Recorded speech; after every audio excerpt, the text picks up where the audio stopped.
Everyone, I'm Panda, giving you some interesting information on my favorite game, Silent Hill 2. Yes! See? It is important to mention that this video is based on the remake. Enjoy! Silent Hill 2 is well known for its eerie atmosphere along with the main characters James and Maria. However, there is a bit more darkness to the well-known story that players tend to miss. In my restless dreams, I see that town, Silent Hill.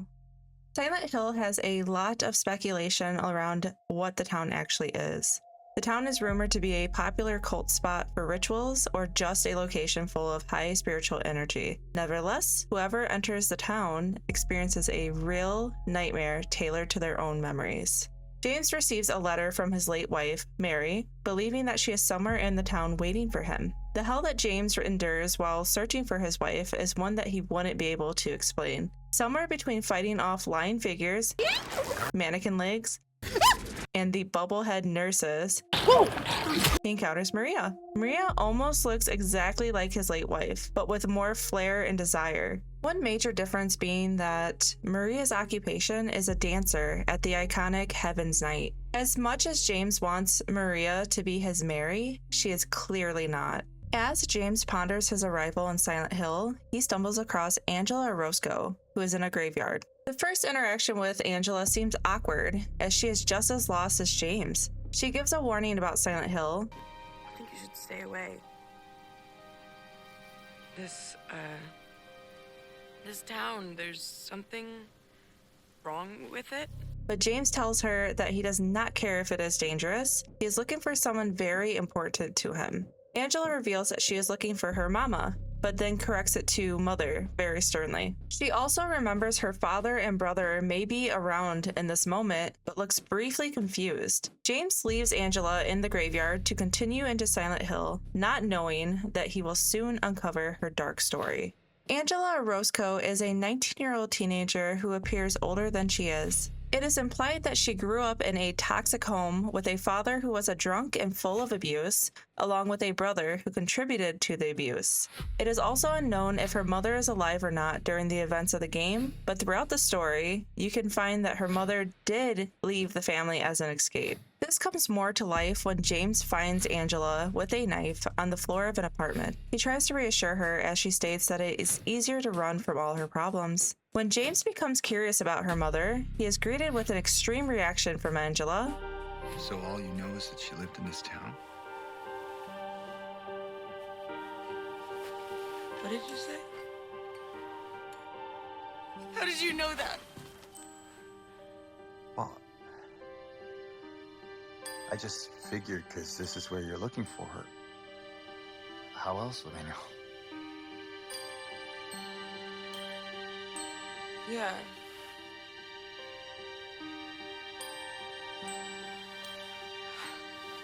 Sorry.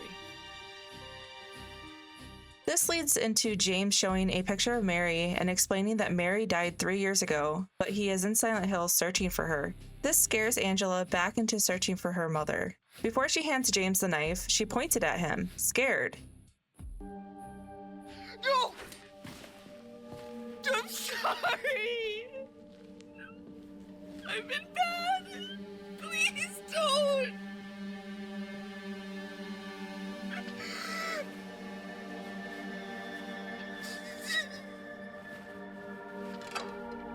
And sets the knife down. Angela leaves the room in disarray and tears. The third interaction with Angela is her acceptance that her mother is not in Silent Hill and that her mother does not want to see her. I don't think she's here anymore, James. Who? My mama?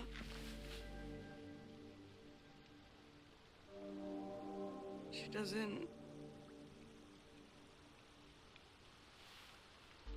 want to see me anymore. James tries to cheer Angela up by saying that he is happy to see her alive, but she starts to leave, ignoring James' efforts. However, she looks to the left of James and sees someone, stating that they shouldn't be there before she runs off. Later, James finds her in another room, saying that she will be good and that James should tell him. This leads us straight into the lovely boss of Abstract Daddy.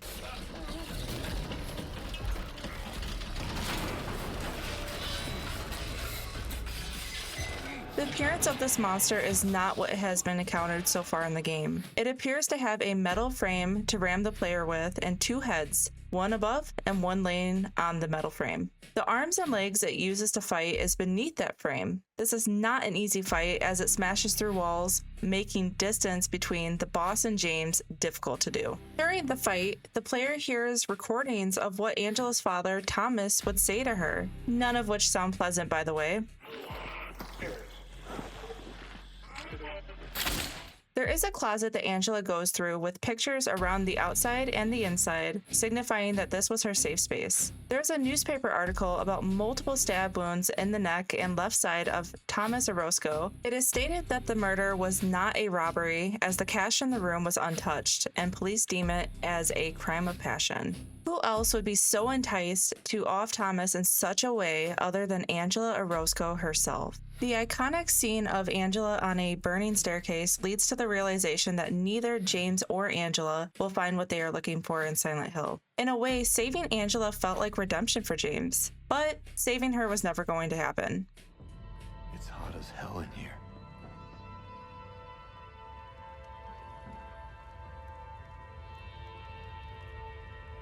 You see it too?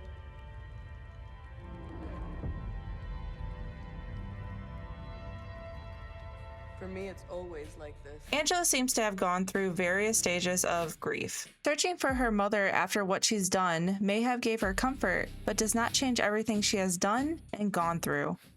Laura is the second person we encounter in Silent Hill. She is the innocence of Silent Hill and runs around free from any monsters. She also puts James through a chase due to her lack of trust in adults. Her reason for coming to Silent Hill is one of the same to James, to find Mary Shepard. Laura and Mary were in the hospital together and created a strong friendship. Mary's letter to Laura states how much she loves Laura, and it seems that Mary wanted to adopt her. I love you, Laura. I love you like my very own daughter. I wish things were different.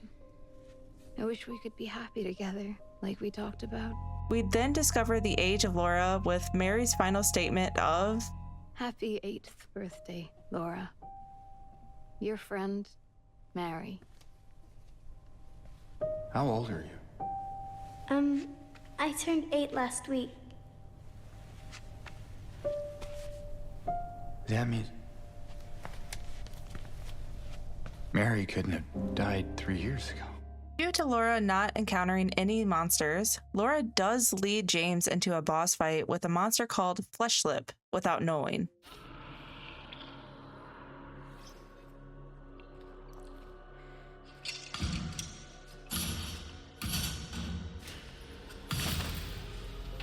This monster has the appearance of a cage that comes down from the ceiling and lips between legs at the bottom of said cage. It is one of the most annoying bosses as it splits apart and is able to stab from some distance on foot. After Fleshlip is defeated, Laura continues to lead James to the locations of where Mary could be. Despite Laura not believing anything that James tells her, due to what she has discovered from Mary, she confides in James after a while. However, this backfires after James tells Laura that he killed Mary, damaging that connection that he made with Laura. I killed her.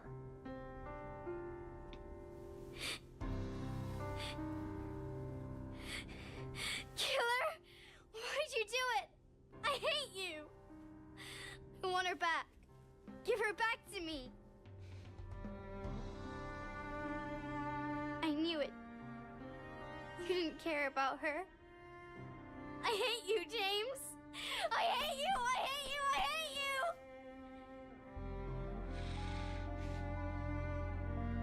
She was always waiting for you.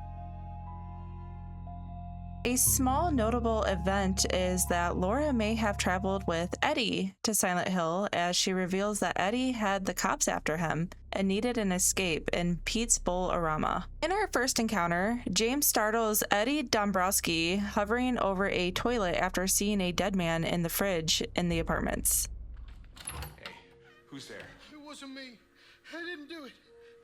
I didn't do it, I swear. He claims his innocence to James, saying that he is not even from Silent Hill. What is interesting about this interaction is that James does not offer to accompany Eddie like he did with Angela. He leaves Eddie in the room as he continues to search for Mary. Eddie is perceived as a glutton with pizza boxes all around, and he is seen eating ice cream with his hands in the bowling alley. When James says he is glad Eddie has his appetite back, it makes Eddie put the ice cream away. This was also after Laura called him a gutless fatso before she ran off. The one thing that Eddie cannot stand is being bullied and laughed at. James finds Eddie against a wall with a revolver after seeing a corpse. Eddie does a joke about the death. Ain't no big deal. Just put the gun to their head. However, Eddie's reason for shooting the person is because they looked at him, not because they were dangerous. James exclaims that he can't just shoot someone for looking at him, but this is when Eddie plays it all off as a joke and leaves the room. Eddie's paranoia got the best of him in many moments, even with James. His unhinged mind hurls James into a boss fight with Eddie. Maybe I am. Nothing but a fat, disgusting piece of shit. But you know what? It doesn't matter if you're smart, dumb, ugly, pretty. It's all the same once you're dead. And a corpse can't laugh. Here's the catch. Eddie does not turn into a monster or lead James into a monster. Eddie is the monster. Eddie's mind is so tormented and corrupted that he decides to take on James in a meat locker. During the fight, Eddie explains what he did. He killed a dog and thought it was fun. I ran away after I killed that dog. But you know what? It was fun. He then shot the owner of the dog in the leg. Then he came after me. I shot him too, right in the leg. He cried more than the dog. Even with this distraction of a story, the player has to be aware of Eddie at all times as he runs in and out of the darkness to fire the revolver at James. After Eddie's death, you can tell James is full of remorse before he continues on his search. Throughout the game, Pyramid Head is seen from time to time along with a few mini boss fights with him. He is a manifestation of James' guilt over the death of his wife. He serves as an executioner for James and even attacks Maria. Maria is also a figment of James's imagination, someone who James wishes Mary would have been. The town itself helps bring Pyramid Head, Maria, and various monsters to life for James. If you dig deep enough, you can agree with what Angela and Eddie have said. James is just like them. Traumatic events ending in despair and agony for all of them except Laura. There are even 3 graves dug up in the Labyrinth Cemetery with their names on the tombstones. I honestly believe once someone reaches the welcome sign into Silent Hill, they are now in the spirit realm. Whether it is calm or a nightmare really depends on how they live their life. Silent Hill is one big playground for lost souls who have nowhere to go, resembling a purgatory. To you all, I have one question. Would you come visit Silent Hill with me? This has been Panda for this month's game of Silent Hill 2. I hope you all enjoyed the story because I know I did. Please catch our podcast on all major platforms through screamqueensessions.com. See you soon!